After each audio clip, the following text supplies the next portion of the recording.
Тэгээд хэдүүлээ ирэх 1-2 сарын хугацаанд яг энэ уналтын цикл рүү хэдүүлээ унаад эхлэх юм бол хэдүүлээ яах юм бэ гэвэл ойлгомжтой. Алтны уур хаануудын позициудаа эрс багасгаад нөгөө металл руу орно. За тэг өнгөрсөн 7 оны хэдүүлээ анхны тийм алхмаа хийсэн. Алтны ETF-ийг худалдаж авсан. Одоо улам их тэр алтны ETF руу явна шүү бэлэн байгаарай.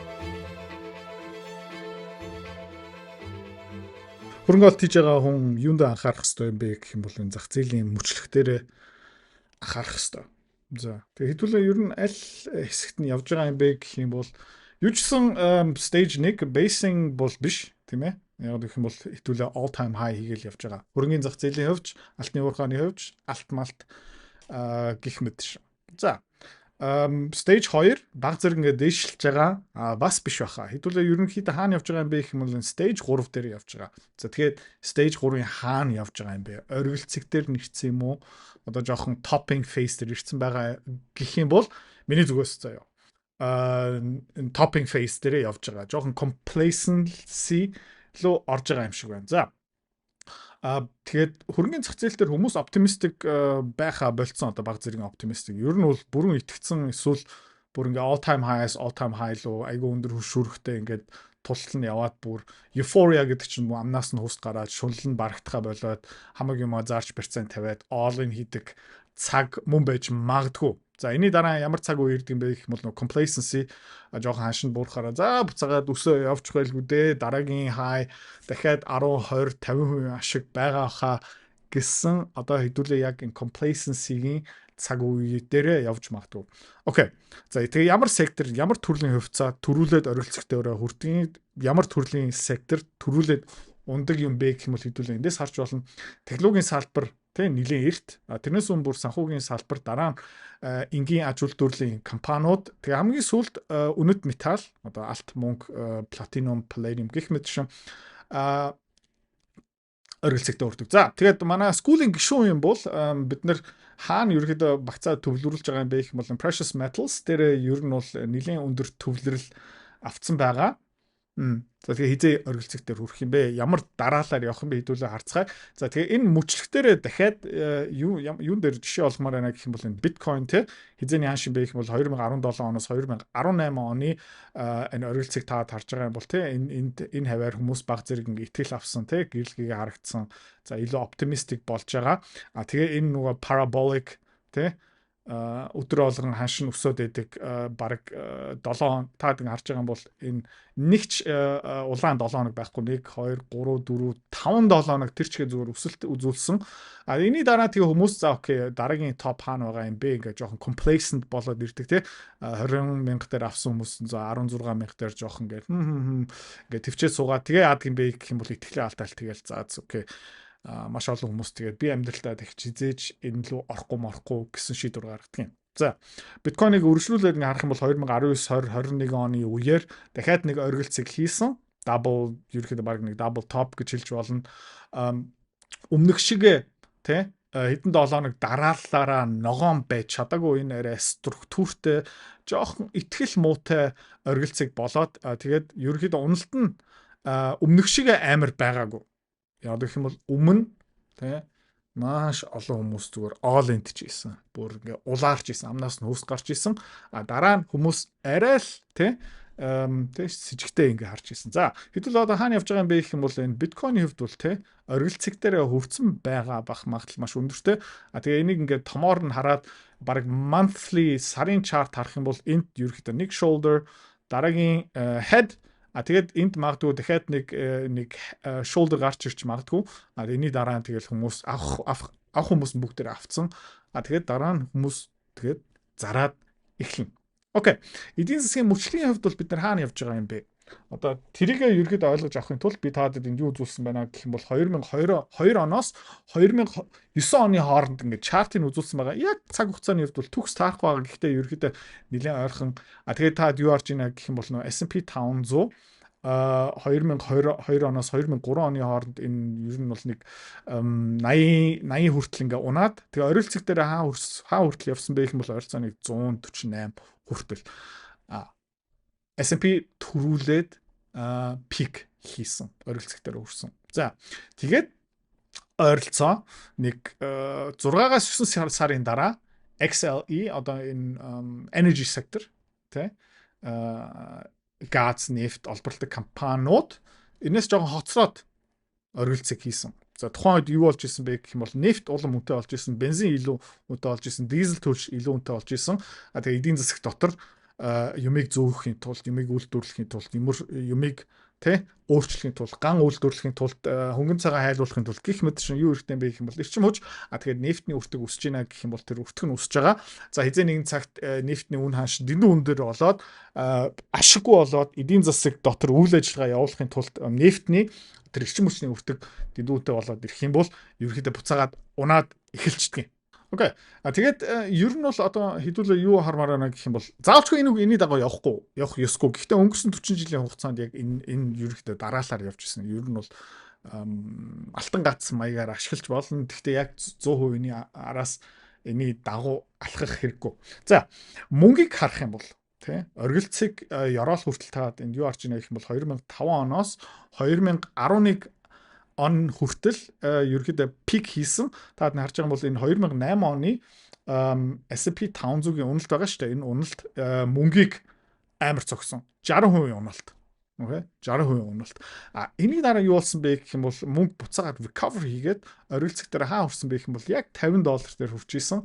Тэгэхээр энэ үедээ би ерөөхдөө өөрийнхөө арилжааны түүхөө эхлүүлж исэн мөнгийг баг нэг $18-оос $50 хүртэл яваад тэгээ энэ би мэдээж туршлагагүй тэнэгтээд яг энэний араас нь яваад энэ euphoria болоод миний тухайн багц баг нэг $120,000 хүрч ирсэн аа. Тэгээ би шуналтаад тэгээ ерөөдөө хамаагүй юм алдсан. Тэгээд амар том сургамж болсон. Тэр $120,000-аас эцээцтэй нэг $12 үлдээд тэгээ шархаад олгоод би дахиж арилжаа хийхгүй гэсэн өөртөө амлалт өгсөн. За тэгээд та нэг харж байгаа юм бол anxiety, denial, panic. Тэгээ энэний дараа буцаага жоохон итгэл аваад disbelief, optimism тэгээ би яг энэний араас явсан. За тэгээ та юу харж байна гэх юм бол мөнгө 2011 оны 4 сард оргилцэгтэй өрсөн. Окей. Энэний дараа мөнгө тэгээд аимшигтай 2016 он хүртэл унсан. Окей. Ёроолтой хизээ өрсөн бэ гэх юм бол 11 оноос 16 5 жил тасралтгүй мөнгөний үн ханш унсан. Хаавар унсан бэ гэх юм бол та ингэ харж байна $13 хүртэл. Хэдэн үеийн уналт юм бэ гэх юм бол 72%-ийн уналт. За алт яасан бэ? За алт 2008-9 оны уналтын үеэр 33%-аар унсан. Мөнгө 59%-аар. За алт бол савлага багтай. Окей. Тэгээ түрүүн бас юу хэлж ирсэн бэ гэх юм бол мөнгө буцаагаад өсөд эхлэхээр амар өсдөг. 2008 оны уналт 2011 оны оргилцэг гэдэг чинь 480%-ээр өссөн байгаа. Алт энэний хооронд уналт нь 34%-аар унсан юм бол эргэж ирээд өсөлт нь хэдэн процент байсан бэ гэх юм бол 177. Мөнгнөөс хамаагүй бага. 177%-аар өссөн, мөнгө 400%-аар өссөн. Одоо яг адилхан юм болж байгаа. Хүмүүс юу арж байна гэх юм бол алт өсөж байна. Platinum өсөж байна, Palladium өсөж байна, алтны олборлдог, мөнгөний олборлдог компаниуд өсөж байгаа. Тийм учраас трендийн дагуу би хаана хамгийн өндөр хөшүүрэгтэй хамгийн өндөр ашиг авах боломжтой юм бэ гэвэл мөнгөн дээр. За. Мөнгөний оргилцэг хизээсэн бэ гэх юм бол 11 оны 4 сард. Алтны оргилцэг хизээсэн бэ гэх юм бол 11 оны 9 сард. Зүрх байгааз энэ зүрх бас дахиад гарч ирэх магадлалтай. Окей. За. Тэгээ алт дараа нь correction руу ороод уналтын цикл хэр удсан бэ гэх юм бол бас мөнгнөөс харьцангуй богинохон.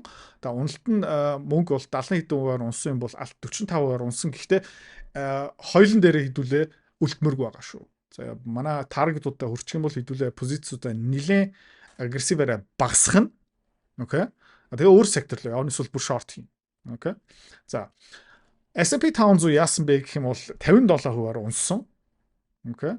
За тэгээд дараа нь 2009 оноос дараагийн оргилцэг хүртэл заяа. Тэ 11 оны 5 сард дахиад оргилцэгт өрөөд тэрнээс хойш дахиад correction орсон. Гэхдээ correction бол тийм амар сүртэй байгаагүй. За одоо хэдүүлээ юу хармаар байна гэх юм бол 2004 оноос 2008 он ер нь бол юу харагдж байгаа юм бэ гэх юм бол энэ widening pattern. Юу болж байна гэх юм бол өмнө бас хэлжсэн хүмүүсийн эмоц арай бага ингээд өсөөл явж гин өсөөл буурал явж гин тэгсэн чинь ингээд унаад эхэлж байна мегафон болж байгаа. Ерөөдөө хүмүүсийн эмоц энэ үеэр хамгийн аимшигтай хамгийн эмзэг тэгэд нэг жижигхэн муу мэдээ гарсан ч унаад өршүүлээ ундаг. Сайн мэдээ гарсан ч хүмүүс итгэхгүй. За тэгэл ерөөдөө waterfall event баг 2008 оны 9 сард бүр ингээд чулуу шиг доош унссан байгаа. За хэдүүлээ ерөөдөө хаана явж байгаа юм бэ гэх юм бол S&P одоо ингээд харж байна. Ерөөдөө broad information мегафон хөлбөр руугаа ингээд явж байгаа. Тэгээд хэдүүлээ энийг ерөөдөө өршүүлээ харах хэвээр одоо эрчим хүчний сектор S&P 500 бүгдийг нь ерөөдөө харах ёстой. Таад бас XLE руу ороод үзэх юм бол хэдүүлээ бас энийг үзчихье заяа. XLE руу ороод үзье. Тэгээ түрүүний үзүүлсэн нөгөө эрчим хүчний сектор шүү дээ. За тэнд бас юу харагдаж байгаа юм бэ гэх юм бол хэдүүлээ ер нь бол энэ нэлээд widening top formation байгаа. Ерөөдөө sideways consolidation гэж хэлж болно. Эсвэл ерөөдөө topping phase гэж хэлж болно. За тэгэхээр low-ууд нь арай low болж high-ууд нь арай low болж ин low-ууд нь бас ингээ ерөөдөө доош явж байгаа. За тэгээд энэ XLE ерөөдөө rollover хийгээд унаад эхлэх юм бол юу хийх магадaltaй юм бэ гэх юм бол S&P 500 бас яг адилхан. За ингээд циклээрээ харах юм бол иймэрхүү үнэлт болоод ирэх юм бол мөнгө ерөөдөө хаашаа ийсэн дээр юм бэ. За та энд юу харж байна гэх юм бол 2008, 9, 10, 11, 12 оны алтны ханш алтны уурхай. За төрүүлээд ёроолноос алтны уурхай компаниудад пуужиндаа явсан. Өсөлт нь гайхалтай. 17-оос 50 55 60 хүртэл ингээ яваа. Тэнд юу харж байна гэх юм бол нөө алтны компаниудын оргилцыг нь ер нь бол тэр юутай адилхан. Одоо энэ XLE-тэй жоохон төстэй нэг пуужинд өгөхгүй байгаа. Яг гэх юм бол зах зээл өөрөө жоохон эмзэг болж эхэлж байгаа. Хувьцаанууд нь бүгдээрээ унж байгаа. Тэгээд алтны уурхааны компаниуд бас яг адилхан хувьцаа учраас алтнаас арай өөр арилжаалагддаг. Окей. За тэгээд энэ алтны уурхаан компаниуд одоо хэлдүүдээ GDX-ийг харчих л та. Окей. GDX-уудын GDX-ийн өсөлт та харж байгаа бол одоо дахиад нэг дэшээ яваад тэгээд ингээд алтны ханш өсөд байгаа хэрнээ GDX ингээд sideways ингээд яваал байх юм бол за юу болох магадaltaй юм бэ гэх юм бол энэ үеэр баяг болж исэн юм болох магадaltaй. Гэхдээ юу болж байгаа юм бэ гэвэл одоо энэ ёроолноосоо алт яасан бэ гэх юм бол бүр зогсолтгүй дэш явсан. Та нэг харж байгаа юм бол энд алтны ханш хэд дээр байсан бэ гэх юм бол ойролцооныг 1250 дээр байсан. 1250-аас бүр 1900 руу явсан. Гэхдээ алтны олборлдог компаниудын индекс 47-оос за дээшээ өсрээд нэг 65 мавлуул явсан. За тэгээд хэдүүлээ ер нь бол ирэх 1-2 сарын хугацаанд юу их юм бэ гэх юм бол информашнууд харагдаад эхлэх юм бол хөрөнгөний зах зээл хувьцаанууд нь жоохон sideways consolidation эсвэл topping phase руу ороод ирэх юм бол хувьцаанууд нүсгөө болно штэ. Тэр чигтээ бүгдээрээ яг энэ уналтын цикл рүү хэдүүлээ унаад эхлэх юм бол хэдүүлээ яах юм бэ гэвэл ойлгомжтой. Алтны уурхаануудын позициудаа эрс багасгаад тэгээ хэдүүлээ хаашаа орох юм бэ гэх юм бол нөгөө металл руу орно. За тэгээ өнгөрсөн 7 оны хэдүүлээ анхны тим алхмаа хийсэн. Тэгээ алтны ETF-ийг худалдаж авсан. Одоо улам их тэр алтны ETF руу явна шүү. Тэрэндээ та хэд бас бэлэн байгаарай. За тэгээ удахгүй market update дээр иргэд уулзъя. Хэрвээ та манай Эдүрэ Цэхэр бит хоёрын Earn Invest Be Free School Community-д нэгдэхийг хүсвэл яг одоо үзэж байгаа бичлэгийнхаа хамгийн ихний линк дээр дараарай. Линк дээр дарснаар манай School Community-гийн ерөнхий мэдээлэл гарч ирэх ба хамгийн түрүүнд та school дээр өөрийнхөө профайлыг үүсгэх юм. Профайлаа үүсгэхийн тулд та заавал нэг зураг, өөрийн овог, нэр болон мэйл хаягаа оруулах шаардлагатай. Профайлаа үүсгэсний дараа та join гэж дараад Visa карта холбоно. Visa карта холбосноор сарын 29 долларын төлбөр нь шууд татагдаад та манай community-д нэвтрэх эрхтэй болно. Манай community-д орж ирснээр юу байгаа юм бэ гэвэл одоо аль хэдийн 10 компанийн үнэлгээ, түүний Excel файл, давтамжтай ордог зах зээлийн шинжилгээ, судалгаа болон анхан шатны бүх суурь мэдээллүүд орсон байгаа. Мөн та надтай холбогдоод бүх зүйлээ асуух боломжтой. Хэрвээ танд сонирхолтой санагдчих байвал манай community-д нэгдээрэй.